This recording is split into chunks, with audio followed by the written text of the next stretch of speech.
Hey folks, this is Konar sir here. So I think all of you are going through a very tough situations, including myself. So this pandemic time, we have to take maximum precaution as possible. And at the same time, all of us working very hard so that all we are working towards that common goal of achieving a good rank in JE. And this is quite possible. So don't panic, give your level best, and definitely you will succeed. So I hope that I can come handy with the videos. I hope you are getting some kind of benefit from those videos. So if you think it is going to be counterproductive for you, so please do like, subscribe and share. At the same time, if you feel good about it, leave some comment. Thank you. Hello friends, welcome to all of you once again on behalf of my channel, that is JE Physics Maniac. I hope you have enjoyed the previous videos that I have already published regarding Coulomb's law and application of Coulomb's law. So today also we are going to learn a very important, a very fundamental topic, that is of electric field. Essentially I will divide this particular lesson into two parts. Today we will discuss about electric field due to a point charge and E versus R graph and few of the applications. And in the next part I will come with electric field line, and then we will see how electric field is created because of the continuous distribution of charges. So without wasting much time, let us get into the topic. Now as you see that I have written electric field. First of all, this field is a very intriguing concept. It is not a very easy concept to be grasped, but we have to discuss in such a way so that you can get an elemental idea about a field. So what is essentially a field? Suppose if I have two charges over here, let us say this is charge Q1 and we have another charge here that is of charge Q2, right? So the separation between the charges I am taking it to be R. All right. Now if one of the charges start moving, then the influence of the movement of the charge will be felt by Q2 after a finite time. That means that when this charge starts moving, the essence of the movement of the charge comes or reaches Q2 after a finite time. Experimentally, it is verified. That electromagnetic interaction, they travel with a speed which is equal to the speed of light in vacuum, right? All the electromagnetic interaction, they travel with this speed, correct? So when Q1 is moving, Q2 will feel that movement only after a time T is equal to separation between them divided by C, correct?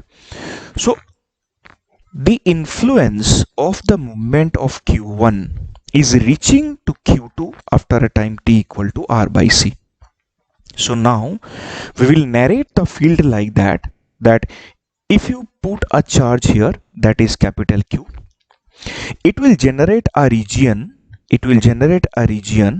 up to which its influence will be there. And now if you bring in another charge, let us say that is small q, this charge will feel the influence generated by capital Q, correct? Theoretically, if I write theoretically, this influence is extending R tends to infinity, theoretical aspect only. That means if I say that influence is field, then at R tends to infinity only, E will be tending to 0. All right. If I think the practical aspect, actually we will see that this field will be limited to a certain region, correct, due to the interaction with different fields. So in short, I can say that if a charge is kept, it will generate a field, right? If another charge is brought in, then it will experience the force, due to the field created by the previous one, right? So that's the idea. Fine. So we can simplify it on a greater extent. I will make it simplify. In what way? I will randomly choose a region. Let us say I am taking a region, and in this region I have several charges. Let us say Q1, Q2, Q3, Q4, up to a number of charges, right? Then all these charges are static, they are not moving, correct? So these are the charges which will be generating the field, so they are the source of the field.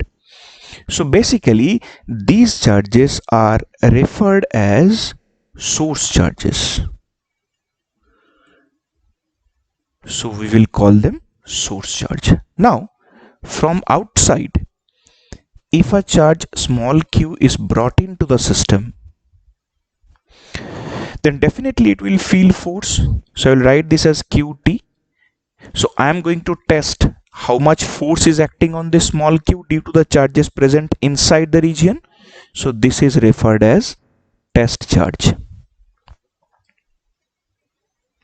All right, this is referred as test charge.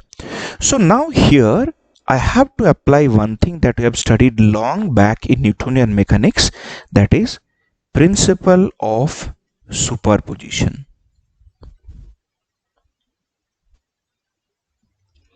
What is principle of superposition? It says that the total force acting on this particular charge is basically the algebraic sum of the individual forces acting between the test charge and one charge. Like I will write F net vector is equal to, I can write force between Q test and Q1 vector plus force between Q test and Q2 vector plus it will go on up to the nth term, force between Q test and Qn. Thus I hope it is clear. This is very simple. So if I write it a bit mathematically, what I'm going to write here, I'm going to write that is, this is basically equal to 1 by 4 pi epsilon naught. This first term I can write qt into q1 by r1 square into r1 cap plus second term 1 by 4 pi epsilon naught qt q2 by r2 square r2 cap, and it will go on up to nth term plus of 1 by 4 pi epsilon naught qt qn by rn square rn cap. So from this entire term, if you notice, I can take one term common, that is I am taking qt by 4 pi epsilon naught I am taking common. So what's there? The remaining term is q1 by r1 square r1 cap plus q2 by r2 square r2 cap, continuation up to the nth term. All right, fine. So now further rearranging, I will write f net vector is basically qt into 1 by 4 pi epsilon naught summation of I equal to 1 to n qi by Ri square Ri cap. You look at the previous equation, isn't it? It is coming like that only. Okay. So from here, what I'm going to write this equation, I'm writing it as Qt into capital E vector. Now this capital E vector I have written over here is basically electric field intensity. This is nothing but electric field intensity. All right, fine. Okay.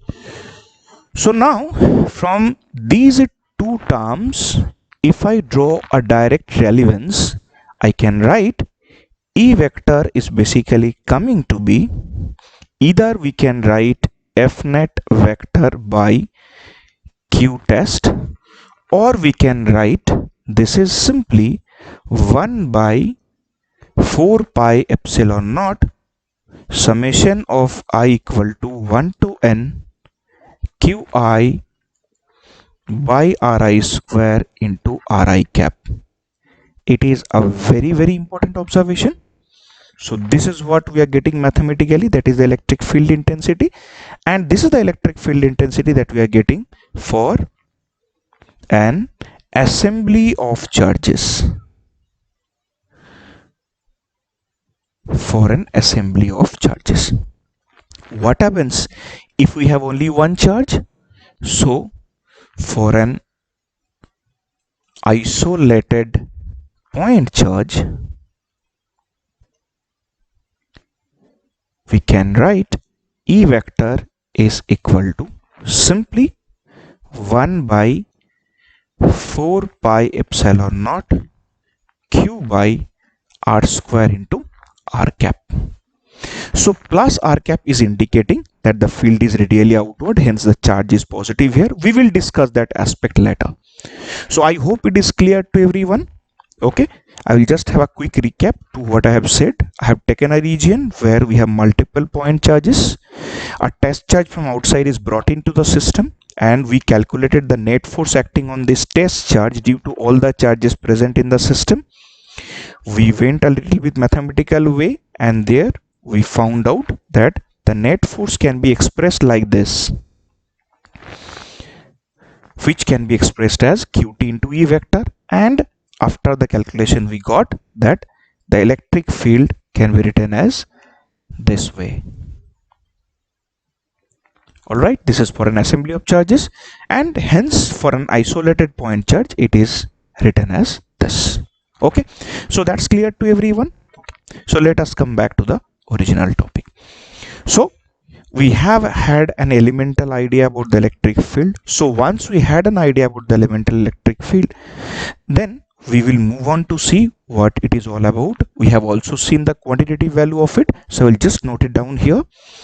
I will just note down here E vector, as I have said, it is 1 by 4 pi epsilon naught Q by R square into R cap.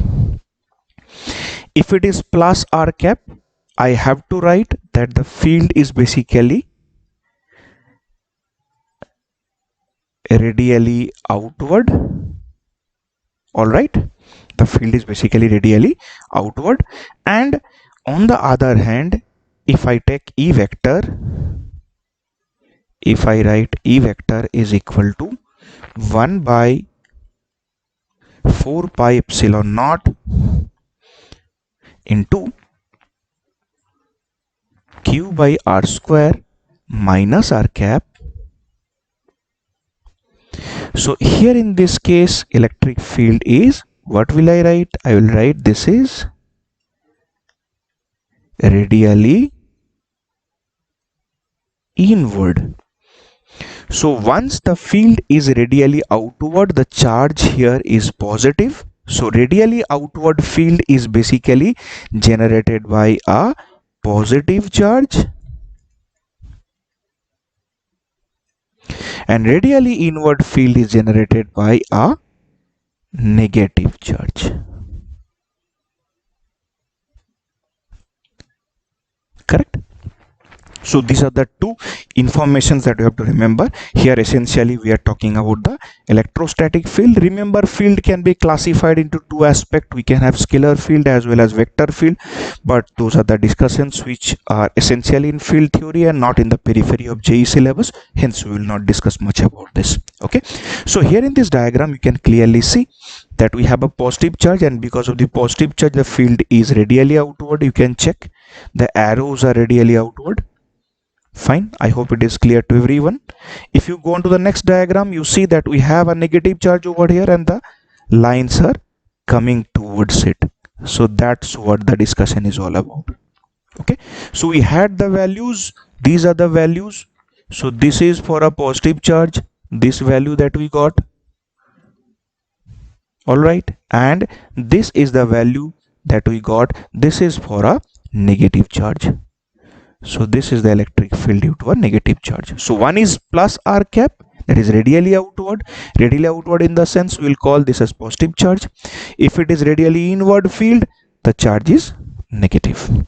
So I hope this is crisp enough to be understood, right? And please remember the language as I'm spelling. ठीक है ना, ज़्यादा छेड़छाड़ मत करना, क्योंकि ड्रामे से और कुछ हो ना हो, फिजिक्स तो नहीं आता है, एंटरटेनमेंट जरूर हो जाता है, लेकिन we will be perfectly entertained if you can solve question in the exam. For that, confidence concept is extremely important. Okay, so next the topic that we'll plunge into is basically E versus R graph. As you have seen correctly, I have discussed that E was equal to, now I am taking the liberty to express 1 by 4 pi epsilon naught as kq by r square. I am just taking the magnitude. So E is proportional to 1 by r square. So basically it will show the exhibition of rectangular hyperbola, and since they exist in conjugate format, that means if I keep a positive charge here, let us say, imagine that there is a plus q charge and I am taking here is a minus q charge. So remember, for a plus q charge, the graph that we are going to describe will exist in which quadrant? In first quadrant as well as in third quadrant. Since they exist in conjugate format, so for a plus q charge they exist in first and third, and similarly for minus q charge they will exist in second and fourth. Next is pretty easy. I will just draw the nature. So since rectangular hyperbola, so it will be like this, first and third. For the negative charge it will exist in second and fourth. All right, and the mathematical aspect we have already discussed. I have told already that if you take r tends to infinity from this equation, you can clearly check that E is tending to 0. Fine. So this is the basic variation of the electric field with R for plus Q as well as for minus Q charge. Now the next question is that, sir, if we keep two positive charges side by side, then what is the situation? The graphical description, if two positive charges are kept side by side, is there. You can check. Here I have taken one positive charge, here also I have taken one positive charge. So now if I take this diagram in a broader perspective, so I will just take this diagram like this. Let us say ki this is the coordinate setup, and eventually I will take one more line over here. Suppose this is the midpoint. Fine, and here I am taking plus Q, here also I am taking plus Q. This I am doing just for the analysis purpose. All right, so let us now split into a region. Exactly in the middle, you see what will happen. I have taken this line because what will happen exactly in the middle, that this Q field is radially outward. For this also field is radially outward. All right, fine. Now since the magnitude of the charge is same and exactly at the middle the distance is also same, so what I can safely write is that at the middle at the middle, here is this point, electric field will be equal to 0. E value will be 0. And this point we refer it as neutral point. This point we will call neutral point. Fine. Will the neutral point always be at the middle? No, it depends on the magnitude of the charges. We will see that aspect also.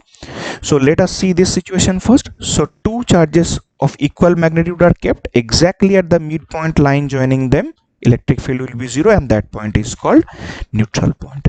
Now we have already learned that for a positive charge, the graph will lie on first and third quadrant. So if I split this quadrant, this is my first quadrant over here and this is the third quadrant that I'm getting. Similarly, for this plus q charge, this is the first quadrant and this is the third quadrant. Now see one more interesting aspect, that apart from that point that we have chosen here, apart from this point, there is no other point at which the electric field can become 0. So the line must be continuous about that point. So if I draw it perfectly, the line will come like this. Pardon me for a little bit of fraction in the diagram. Okay. I hope it is clear to you. So that's the complete E versus R graph for two plus q charges kept side by side. Now this point is also a very interesting point. As you can see that about this point the concavity of the graph changes, because on the left side of the point the graph is basically concave downward and on the right side the graph is concave upward. So about this point, since the concavity of the graph changes, so this point is also referred as point of inflection. It's a mathematical concept that you will learn in AOD, application of derivative, subjected to specific cases. So I do not want to discuss much in detail about this right now. Okay, right.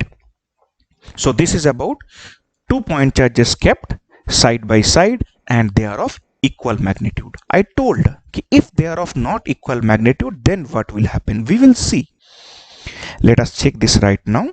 So now what I'm taking, suppose this is the coordinate setup.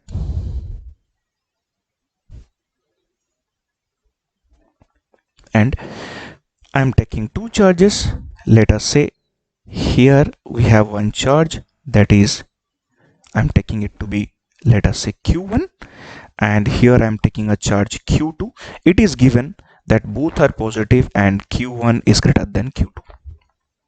So when q1 is greater than q2, I can say that electric field generated by 1 must be greater than electric field generated by 2. The strength will be more. So if the strength is more, then definitely you can understand that the neutral point will be shifted towards the charge q2. So earlier, if I check, this was the middle point. Let us say it was supposed to be here, but you can see it is shifted here by a distance d, and this d is towards the weaker charge. Okay, so if I draw the graph right now, the graph will look like how? First quadrant. For this is the third quadrant, no problem, right? For this also, this is first quadrant and this is third quadrant. So it is not coming absolutely symmetric about the midpoint. The neutral point was supposed to be at this point, but it is shifted towards the weaker charge. If it is opposite, suppose this is case 1 that I have taken. If I take case 2, and in case 2 I am assuming that q2 is basically greater than q1, then the nature of the graph will remain same. So I will just point the nature of the graph remains same, but the neutral point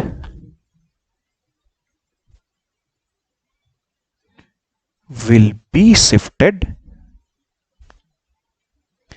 towards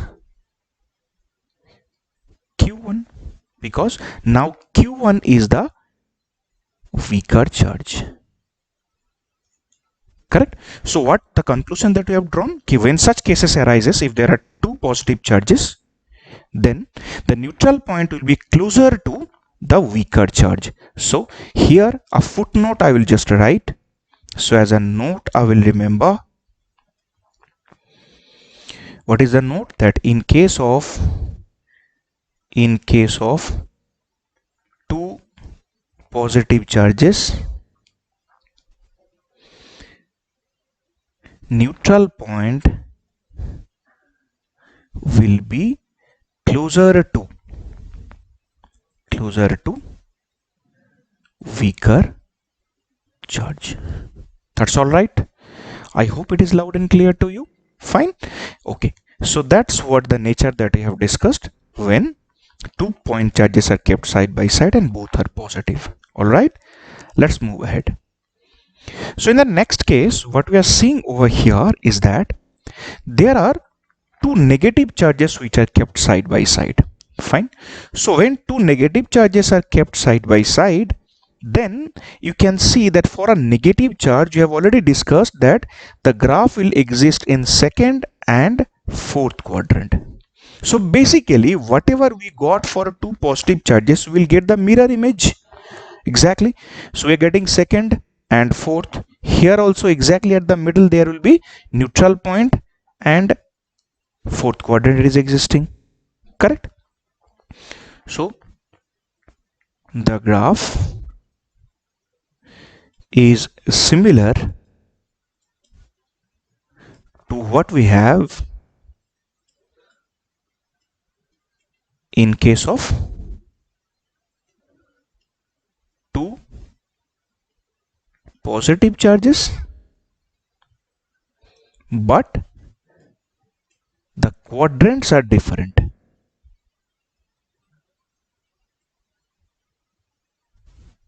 All right, remaining everything remains same. Now the next interesting thing comes if there is a positive charge and there is a negative charge. Now here is the interesting story. See, in this case also you got the neutral point in between the line joining these two charges. In previous case you got the neutral point in between the line joining the two charges. But if there are two charges, one of them is positive and another one is negative, can we get a neutral point in between the charges? The answer is straight away no. Why? Let us try to understand from the vector diagram. You see, for this plus q charge, field is radially outward. For this minus q charge, field is radially inward.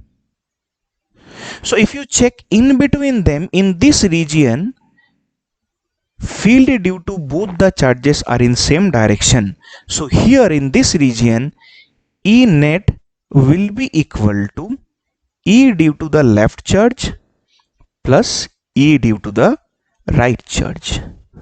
So hence it cannot be 0 in between them. Can it be 0 left to the charge or right to the charge? Yes, there will be possibility, but we are not so sure about that. Depends on their magnitude. Right. Now let us go back and draw the diagram. What they will look like. See, it is very simple. For positive charge, it is in first quadrant, it is in third quadrant. For negative charge, it is in second quadrant and it is in fourth quadrant. Now since there is no neutral point in between the charges, so I can just connect these two lines and it will be like this. You have to be extremely careful about one particular fact, that is this graph should not touch the horizontal line.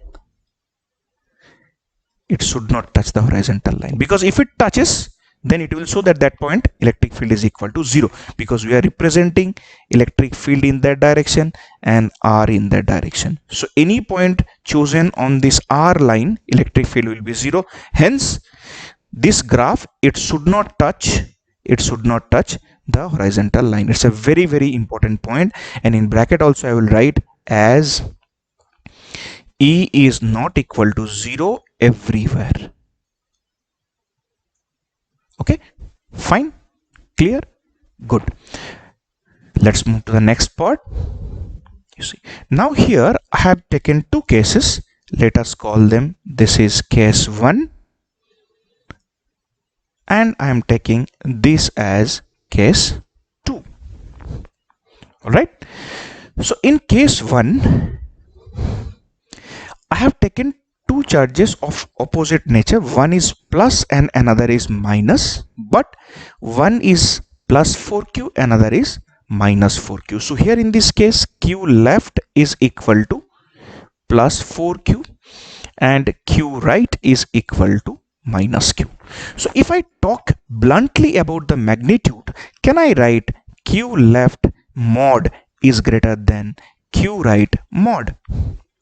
So which particular charge will generate more electric field in terms of strength? It is EL mod must be greater than E right mod.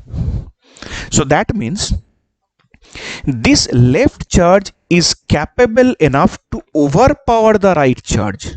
So that means this left charge, that is the negative charge, cannot influence the plus 4q charge and generate neutral point on the left side.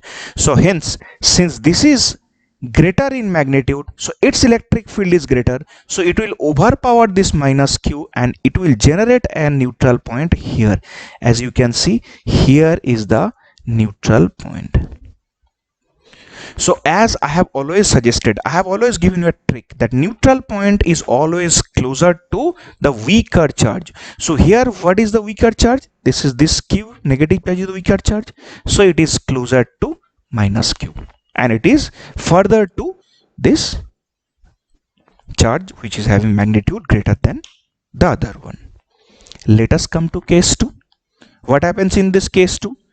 Same thing here, just position interchange. Q left is equal to plus q and q right is equal to minus 4q. So can I write that q left mod in this case is lesser than qr mod? So E left mod will be lesser than E right mod.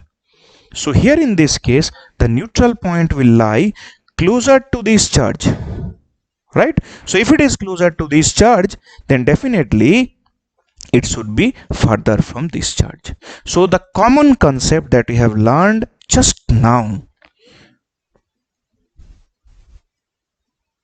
you can use this as a trick. So what is the trick? That the neutral point will always be closer. This is a very important trick that we can use in problem solving also. Will always be closer to the weaker charge. Fine, the neutral point will always be closer to the weaker charge. I know that this handwriting is working like a ancient Greek scripture, but still I will try to make it as clear as possible, right? So this is the entire discussion that we have regarding E versus R representation. Okay, please go back, we will have the discussion quickly. I will have the recap. So the first thing that we have started with the electric field, we have seen what is the nuance and the essence of electric field, how it is being generated, with what speed the electric field propagates. Then we have seen their direction, whether it is radially outward for positive charge and it is radially inward for negative charge. We got their values by means of principle of superposition. Then we went on to calculate the value. From there, for two isolated point charges, it exists for positive first and third quadrant, for negative second and fourth quadrant. We have checked what happens when two positive charges are kept side by side. We have checked that exactly at the middle there will be neutral point, which is also called point of inflection, and point of inflection is the point about which there will be change in concavity of the graph on both the sides, right? We have checked what happens if the charges are of different magnitude? Only the thing is that neutral point will be shifted, and it will be shifted towards the weaker charge, and it stays closer to the weaker charge also. Then we have seen what happens when two negative charges are kept side by side, and then we have seen when one positive and one negative charge is kept and they are of equal magnitude, and we have also seen if one positive and one negative charge is kept, they are of different magnitude, what is the case. And the point to be remembered is neutral point is always closer to the weaker charge. Fine, I hope everything went well. I hope you have learned new concept, probably in the easiest way. So thank you very much. If you do like this video, if you think that you have earned some knowledge out of it which will be essential for you, please do like, subscribe and share, as it is completely free of cost. Thank you.